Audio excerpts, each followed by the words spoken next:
kay May Pini po at siya po ay nagpaabot through Kalingap Juna na magbigay po sa atin ng 15,000 pesos.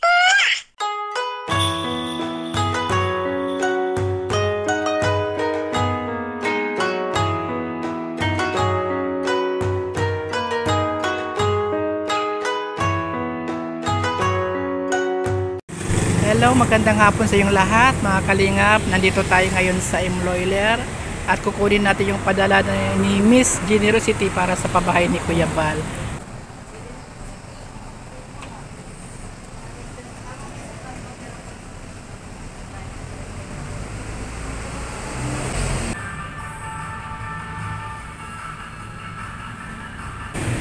Pasok tayo mga kalingap sa Bangko de Oro at mag-deposit tayo ng pera kay Kuya Val para sa pang-tiles sa pabahay niya.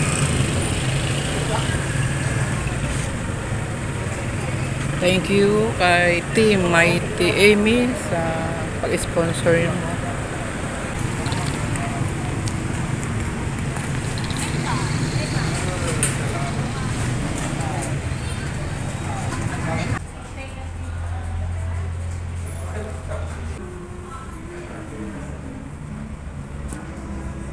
At ako'y nag-pray, no? Ako ay nagdarasal na hindi lang po floor mat yung ilagay natin na flooring. Kasi ang floor mat po ay ilang buwan lang, ilang taon lang po ay wala na agad yan.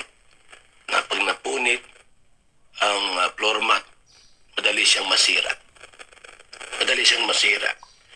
Kaya sabi ko sana mayroon pang tumulong para magkaroon ng tiles, may tiles natin. Itong bahay ni Lola Carmen. At salamat naman sapagkat mayroong tutugon, may tumugon sa ating pong dasal na nawa ay may format po natin. So nagbigay uli ng another 15,000 si Mighty Amy.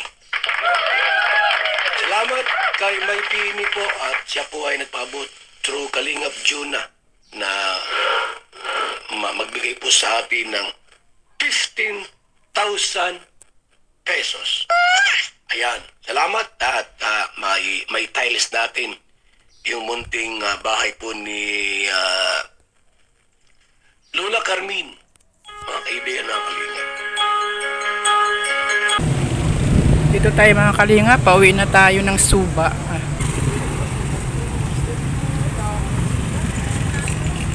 Dito na ako bumaba mga kalingap dahil iniwanan ko yung e-bike dyan. Doon ako galing sa Lawag. Ayan. Yun naman papunta ng Suba, Paway, pwede din sa Batak. Kaya kunin na natin e-bike at napakainit mga kalingap po yung aking lalakbayin. Mga kalingap, pauwi na rin tayo sa Suba at na-i-deposit na natin yung pera ni Kuya Val para kay Lola Carmen sa pang-tiles ni Mighty Amy.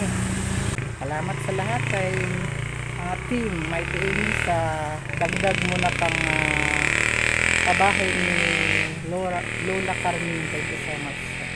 Tara na mga kalingap, uwi na tayo dahil napakainit ngayon. Mahirap kasi yung jeep sa amin. Dito ako sa highway ng papuntang Fort Olocanja, papuntang Lawag. Dahil dito may mga bicycle naman, may mga jeep din. Dahil sabihin sa amin na isa lang ang jeep, saka bihira lang may pinapasok na tricycle. Kaya ito, nakasombrero ako, nakapismas, naka-sunglass dahil napakainit ang ating lalakbay sa highway tayo. At maraming salamat sa lahat kay Kuya Val, kay Ate Edna, kay Kalingap Rab sa patuloy niyong pagtulong sa ating kapwa at sa mga sponsor na nagpabahay sa mga taong hirap sa buhay at yung mga seniors. Kaya yung pinadala ni Mighty Amy na 15,000 additional mga kalingap ay pang tiles niya yun ni Kuya Val. Kaya maraming salamat sa inyong lahat. Patuloy lang tayong tutulong para sa adhikain ni Kuya Val Santos Matubang at huwag kalimutan mag-subscribe kay Kuya Val Santos Matubang, Ate Edna Vlogs, Kalingap Vlog, Mighty Amy, kay Kalingap Ka, at sa kasayang lingkod na si Kalingap John. Thank you so much, bye-bye. At God bless sa inyo lahat. Tara na mga Kalingap, sasakay na tayo sa ating e-bike na souvenir ni Kuya Val sa akin. Ito yung pang birthday niya sa akin, mga 3 years na ito mga Kalingap, pero ito maganda pa rin. Ito pa yung baterya niya kahit saan pwedeng bumiyahe, hindi agad-agad siya nalulubat. Bye bye, God bless.